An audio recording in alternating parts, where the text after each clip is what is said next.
All right, what's up, everybody? Thanks for joining. Mina Salib back at you. So I'm sitting here with my friend Rishi Mathur.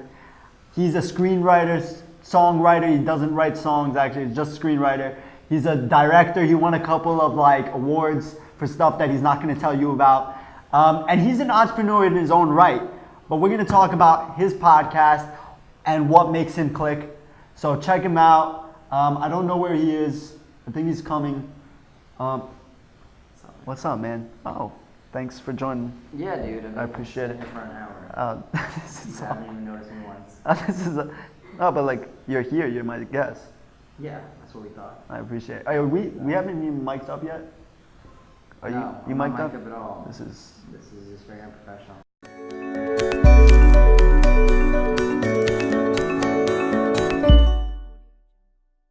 Yeah, so obviously you have a lot of stand-up comedy background, huh? Yeah, I mean, I don't know if we telling the people that, but I've been watching stand-up since I was a little kid, right? So and I always was trying to always be the funny kid in class, which is hard to do, but because kids are stupid, right? And so all they want to see is you fall out of your chair, right? So once I figured out the formula, I started doing that a lot. And then basically you would just fall out of your chair. I would literally sometimes just fall in my chair just because I'm an idiot, right? Okay. And people would laugh. I'm like, oh, I don't know if they're laughing at me or with me, but I don't give a shit. Getting the laughs, right? Can I curse? I'm just cursing for now. Well, you're already cursing. So. Yeah, I'm already cursing. We'll bleep it out later. We'll just say monkey fightings. Have you ever seen? I don't know if you guys seen the movie Snakes on a Plane. Never have because it's the worst movie ever. Dude, watch it. It is the greatest movie. If you heard it's the worst movie ever, people who told you that are idiots. It's one of the best movies. Yeah, then I started listening to Eddie Murphy, Raw. That's literally the first stand-up I heard, which just changed my life. That was even though everyone loves Delirious, I heard Delirious after, right? So Raw became it for me. And after listening to Raw, I'm like, dude, this guy, he's kingpin. I used to follow Eddie Murphy after that, religiously, listened to everything, heard Delirious, heard Raw, multiple times. I even have the DVD. I don't have a DVD player. I have the DVD. I can't play it anywhere, but good. It's just so there, you just right? look at the box. I literally look at the box, and I'm like, I'm gonna be that one day, right? And I got this on Netflix. I got it everywhere else, but this is it. Okay. And Chris Rock was heavy in my background. Then I became Dave Chappelle from the Chappelle Show. I just started watching all these things, and then I started writing. I didn't really think about this till sophomore year. Started writing a little bit. Did a lot of sketches. Then started writing some scripts, which I won a couple of awards for. You nothing care to big. share anything about the awards? Or? No, it's just a bunch of small competitions. You pay $50 to get into, and then you either be and they give you prizes. Obviously rank it. There's one actually a meetup group in New York. There's a screenwriter group. It was way back in the day before it got canceled. They used to hand out these awards as well for best screenplays. I got a couple awards there. Which is pretty cool, right? It's not bad, but I mean, I haven't won many awards. I won a couple in the 8th grade. Yeah. For social studies. Best participation, I get it. Yeah, no, I was smart about that, but nothing else. I wasn't that good. Yeah. Yeah, no, dude. Awards are great, right? But if it doesn't take you anywhere, what's the purpose, right? That's true. Then I started doing stand-up actually quite recently. I haven't been doing it for too long, but I've been doing it quite recently. Got I booked a couple shows, and then you start spiraling, and you kind of meet it, and then I started getting this podcast. What makes you click? So you, right? So we'll obviously get into the podcast because that's the main thing you're doing right now. What makes you click? But I would like to. So you started. You were doing stand-up. You actually got on stage. You were doing stand-up for a little bit. Yeah, actually, I started my first So I actually had 3 first times essentially. It's weird. Basically, the first time I went on stage, it was a mortifying experience more than anything else. I had I had a terrible 3 minutes and a really solid last 2 minutes. I crushed the last 2 minutes. For what it was worth as a stand-up. And then that was a mortifying experience because you bring your friends out to that and you're thinking oh, this can't be that hard. I write all the time. I'm really good. I'm hooking up with comedians and talking. I'm making them laugh. How hard could this be? Yeah. And dude, it was weird. It just was an interesting experience. Then my first time, I was actually here in New York. Wasn't too long, 2 years ago. Yeah. And then I went on stage and I was just again, making everyone laugh. I'm dude, I'm more comfortable. I've talked all the time. I've done public speaking, and it's a good forte for me. I understand this. Went on stage, bombed hardcore because I didn't realize open mic in New York is just all comics watching you. Yeah, right. Because comics come to what? Yeah, and so it made that show was terrible on my end, But even though I still couldn't understand if it was bad because I was bad or it was bad because of something else, right? And then the first time I had was actually quite recently, was about like 8 months ago. Yeah. And that went pretty well, and then it's just kind of went from there. No, but that's really great. No, it's one of our themes here at Aspire, because we always talk about winning on 1%, winning no matter the odds, and how do we do that, and like what it takes to actually overcome like our crappy experiences, our failures, whatever it may be. What's the secret? You found out a secret yet? Well, obviously you did. You did it 3 times, right? You got it back on stage. So why? Tell me why. This is all I wanted to do. And also it's a challenge. You always want to overcome your challenges. Like if you're not doing well in something and you really always want to do that and you just don't do it, I don't like that. I think that's looked upon as somewhat of a failure. Not saying like if you do it and you don't do well and this is something you always want to do but you just can't do it because you can't muster. I mean, that's fear. You always have to overcome fears, but sometimes it takes a while, right? But if you really want to do this and you don't go back up, in my eyes, like, why? Yeah. Right? Like if you don't do well at sports but you don't care, that's different, right? Like it doesn't matter. You don't have to go back to playing basketball because you just don't care to do it, right? You'll never be as good as you unless you put your effort into something. So that's why I kept going back. Like it's something I knew I needed to get done. A reason I just stopped going back and forth is because there's always other opportunities out there, right? Vine is an opportunity, YouTube's an opportunity. All these things are opportunities, but if you don't spend time on it, it becomes tough opportunities. And YouTube's a very tough opportunity because you have so many ways of producing something, right? But like you have to understand what's shareable, what can become viral. You never know, and it's all about luck sometimes with that even. And same thing with Vine. Like it's like unless you're one of the big players now, like right, like King Batch or one of those guys, it's really fucking hard to like break out because you have to literally hit a point and actually constantly keep hitting those people and start building slowly. And it's like those guys started when it was a beta phase. Yeah. So they could grow much faster and with their audience already had, right? Yeah. Not to say what they're doing is not great. It's just it's a lot tougher now doing what they had it essentially. Yeah. That's a personal feeling. I'm not 100% sure if that's true, but I mean it's like it's all fluctuating, right? He's in the beta phase, so it's just like they're still getting buzz for the Vine, right? So when he's in it, you don't have a good base. You just have to keep doing and keep like pushing through with crappy or whatever content until you start building stuff, and all the people are already there. So then you start networking with other Viners. So it becomes like a community at that point. Now it's just like there's already a community. The top players are gonna be the top players. Now you have to work with the people around you and connect with them and see if you can build something. But you still have the possibility of becoming a top player. You can. You always do, right? Exactly. It's like stand-up. Like stand-up is so everyone wants to be a comedian, right? Like that dude right there, this guy was getting coffee mug. He definitely wants to be a comedian, right? But he's not gonna be a comedian, right? Because he just doesn't put effort and he's lazy and it just I don't know about him. I don't like him anymore. We're making so many generalizations. We don't know anything. I don't know about these people, but no, at the same time, like you just don't know, and you just gotta keep pushing, right? Yeah. So we got a stand-up comedian. You write, you do screenplays, you've won awards that don't matter. What else? You've done a decent amount of stuff. So what was the transition into, podcasting? Well, why? Like, why'd you stop, focusing on stand-up and you're like, all right, I'm gonna start this podcast. And the podcast's pretty badass, right? Like, don't get me wrong, like that's a pretty badass podcast. You got a lot of great guests that we're gonna get into. But why? What makes you click? Why did it start? That's interesting. That's thank you first of all. Yeah. Glad I got one follower. I found out it's you. Yeah. That's why I'm on the show. That's cool, man. I am. That's great, man. Yeah. No, I mean, it's not like I stopped focusing on stand-up. I'm still doing that. It's like I have a show coming up October 30th that we're producing. That's gonna have a lot of good people in it, like Jimmy Allender. He writes for Tosh.0. Corinne Fisher, like I mentioned before, she was on my podcast. She has the #1 podcast on iTunes right now for comedy. She was your guest. She was one of the guests, yeah. And then we're gonna have like people like Rob Hayes. He's right now opening for Hannibal Buress down in Atlanta. Like we have a lot of good people on that show. So it's not like I stopped concentrating on that.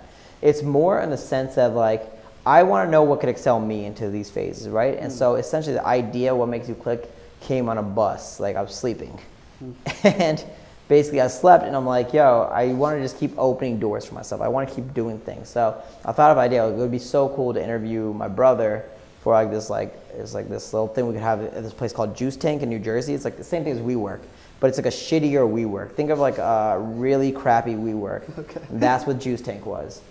And it's like in the middle of nowhere. And it's like, it was really ambitious what they wanted to do. Like it had a lot of open space, right? But it's just like, no one's gonna come out here. Why would I come out here, right? Unless like Yeah. I'm in New Jersey already. It's just weird. So I was thinking like maybe I could start something here, and basically just interview entrepreneurs and find out what they're doing, how they're doing it, and what makes them just, you know, kind of like continue doing that, right? So the idea of what makes you click, that popped in my head. The first question I wanted to ask was what makes them click, right? I like that. Essentially, and then I thought that would be an interesting show name as well, because it does a lot of stuff. What makes you click as in a mouse? What makes you click as in what drives you? What makes you, those are the only 2 layers to the whole thing. There was a third one, I can't remember it. But basically that came about, and then I'm like, let me just start this and see what happens. And so I did want to interview entrepreneurs first, but then I realized that's not my main goal. I don't care about being an entrepreneur. Yeah, the struggles and everything. An entrepreneur or a comedian or an actor or a model or a porn star, all of them go through the same thing, right? It doesn't really matter. You could be want to be a garbage man, and you want to start something out of that, right? And figure out how to collect the most garbage in the day, right? You still have to go through the same struggles, failure, and how you overcome that, right? So it doesn't really matter. So the overall thing is there, but the question became, will I get as much out of this as I interview like a screenwriter, or would I get as much out of this if I interview a comedian? No. I would never have gotten as much out of this, because these people have gone through the things, right? An entrepreneur can only tell me his experiences. Like, for example, if I talk to you and you're gonna have different experiences than I do. Yeah. Similar line, like you may have one day just like thought this could get you girls, and you realize this can get you no girls, but then why'd you continue doing this, right? And so, no girls. but like your experience of not getting those girls and my experience of not getting those girls, it's gonna be different, right? All right, so I want to meet somebody who's in my own area that wants to do it. So I started interviewing screenwriter. Alex Dinelaris was my first guest. Actually, he was my second guest, but he's my first official guest. And that was I don't know how I got in contact with them. That just got the ball spiraling. Like, that was the lucky break this podcast kind of needed. It essentially was. Say that name again, because you say it kind of fast. Oh yeah, if I'm speaking too fast, let me know. But it's Alex Dinelaris. He just won an Academy Award for the movie Birdman. Well, not just. I mean, when the Oscars were around, he won one for Birdman. Neo. So why do you sit down with you? Nico Giacobone, they all won it. Yeah, that's the thing. So I told him I'm doing a podcast, and the idea was to focus on Birdman. At the time, I didn't want to do this podcast to do a podcast as well. I wanted to do this podcast as a part of a project I was working on called Homunky Scripts. And that was, we were going to build like a screenwriting platform where we could bring all these like guys together, and the idea was just a community-based screenwriting platform where you could write a script and submit it, and people could edit it. It's kind of like Google Docs for screenplays, right? And then also you could type your own scripts into this. You could work with groups, and it's just a better version of whatever's out there. Right. And it's just a more community-based thing. And then you could also like submit your script into like a round where all these like professionals start reading it. So I want to talk to him by getting him on board for that, but then also I want to talk to him about how he got started with that. Maybe he could inspire screenwriters. He was on board for that. So that's where we got the break from. And Where'd we you started. meet him? It's funny, not even that far from here. It was at another WeWork, essentially, I believe. And he works out of like this WeWork, and And you just like cold emailed him? oh no, I Facebook messaged him. Nice. First thing, Facebook message, and we planned it out, got him on board. Weirdest scenarios, and That's got weird. him.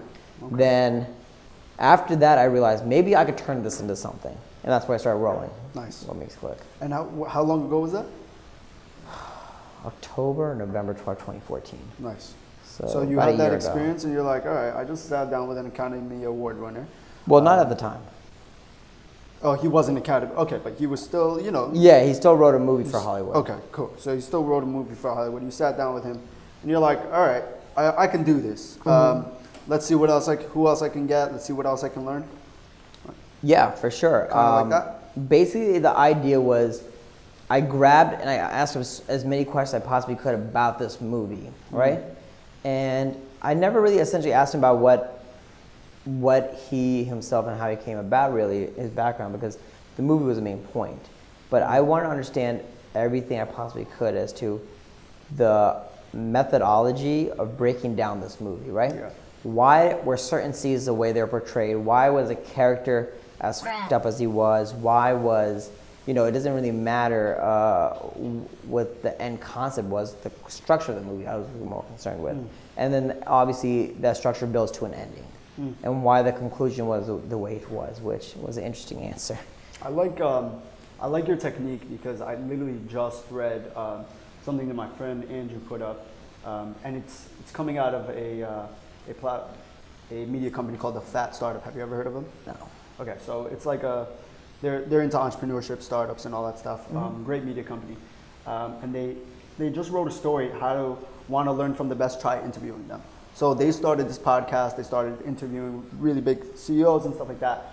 And a quote from it said, "I started interviewing so I could reach people that I knew for a fact would be difficult, but also would help me. Right? Like I would gain something from these people. I learn knowledge, right? Yeah. And it's so interesting, like how much I've personally learned from sitting down with about like what 20 people by now. Who's your most notable guest so far? Well, this is definitely my most interesting. I'm not just saying that because we're on camera. I literally. Dude, I'm walking out of here like, yo, cut that shit. We got waiting. We're gonna delete. Okay. So, how'd you find your passion? You just grew into it? You're right. It is past question time. Okay. Let's say no. Just how did I grow into it? That's an interesting question. You said you were doing this since you were young, but like. No, I wasn't doing this. I was into it since I was young. Into it since you were young. Yeah, so this is interesting. Basically, I saw an episode of Conan O'Brien, and I asked my brother, how hard do you think it would be to produce something like that? How old? This was a sophomore year of college. Okay. So it wasn't too long ago. It was like 2010? No, but I'm saying, why comedy? 2009. Why comedy before that? Why comedy? Comedy's always been I don't know, something attracted me to comedy. It's just like, there's something to comedy which is like, I can't explain why I like it, but it's just an art form that when you watch it, you're not thinking too much, you are just enjoying the moment. Yo, so which interview would you say like shocked you the most? Shocked me the most, that was an interesting question. You had about what, like 8, 10, something? Shocked me the most, all right, which sense shocked me? Like, it just like hit me like, oh, I didn't think he was gonna say that, right? Or it's like, no, or like, wow, I didn't think that person was that deep, or dude, I didn't think so then I would have to say it's Kenan Thompson, dude. That was the most. It was a real experience, right? Like it wasn't like I thought he's gonna come on the show and be all whack and be like, you know, I'm Kenan Thompson, I'm Fat Albert, blah blah blah, right? But he wasn't anything like that. He was just like, he was real. He was like this serious guy on that podcast. Had a few jokes here and there at best, but like. It was just like he was being real with me. He was like, this is how I got in SNL. Like, this is what I went through. This is my struggle. Here's my struggles. Like, this is all the obstacles that I faced. Like, it was a very, very serious interview, more than any other interviews. Like, I figured Alex Dinelaris interview would be just as serious, but I figured it'd be light, right? And he delivered on point. Yeah. Kevin Avery delivered on point. He was funny. He was upbeat. A great conversation. Yeah. Kenan surprised me. That was probably what most shocked me. It wasn't like, I wish I had a story of like if he told me something ridiculous. No, nothing ridiculous. It was just like you sit with him and you ask him a question. He'd be like, yeah, man. Well, that's what I went through. And he's like, when I was in Atlanta, you know, I was a kid, and then my mom put me these things, and it was a great time. Like it was just that, right? And you're just like, dude, you would not. You're funny on TV, but this is so real. You know what I'm saying?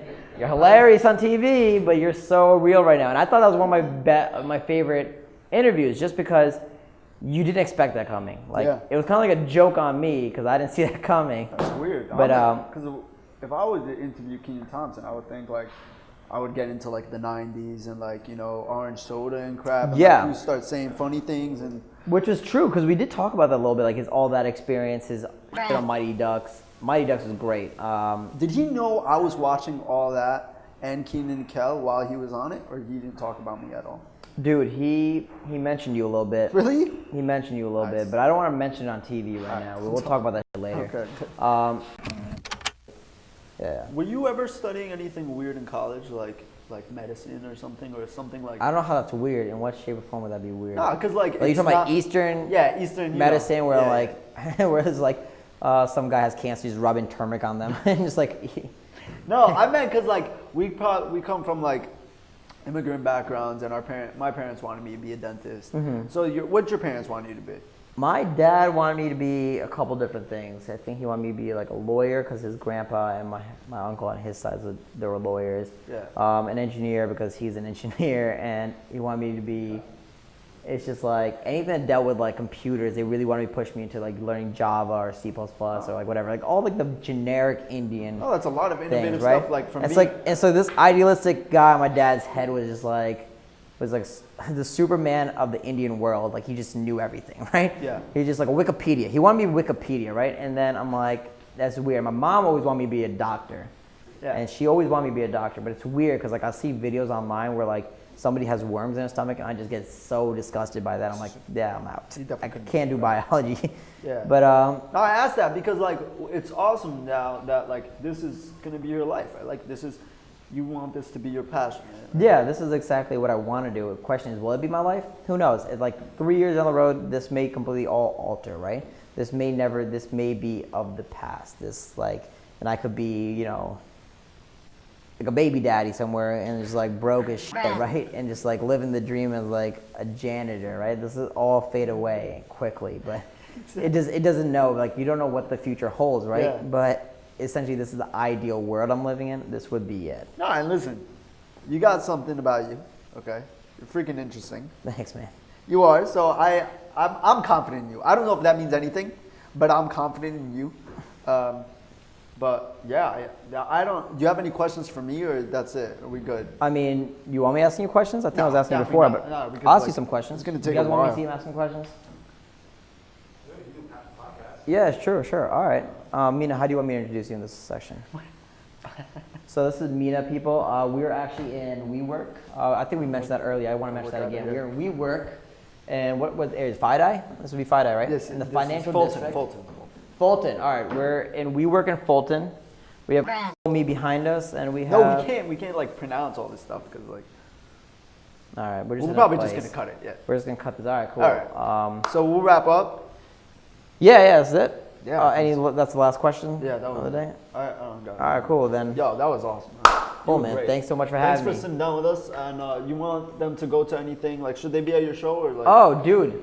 If we get it out. If you guys are watching this, and I know all three of you are. Exactly. Yeah, come to the comedy show. It's called Three-Legged Bears. You can get your tickets on Eventbrite. Basically, the tickets, it's a $5 admission. If you just come, you can just pay the $5. It's not a big deal. The reason we want that money is to pay the venue. Basically, all that money is on the venue. But the main tickets on Eventbrite are for $25, open bar. Basically, from 7 to 9, as many drinks as you want, $25.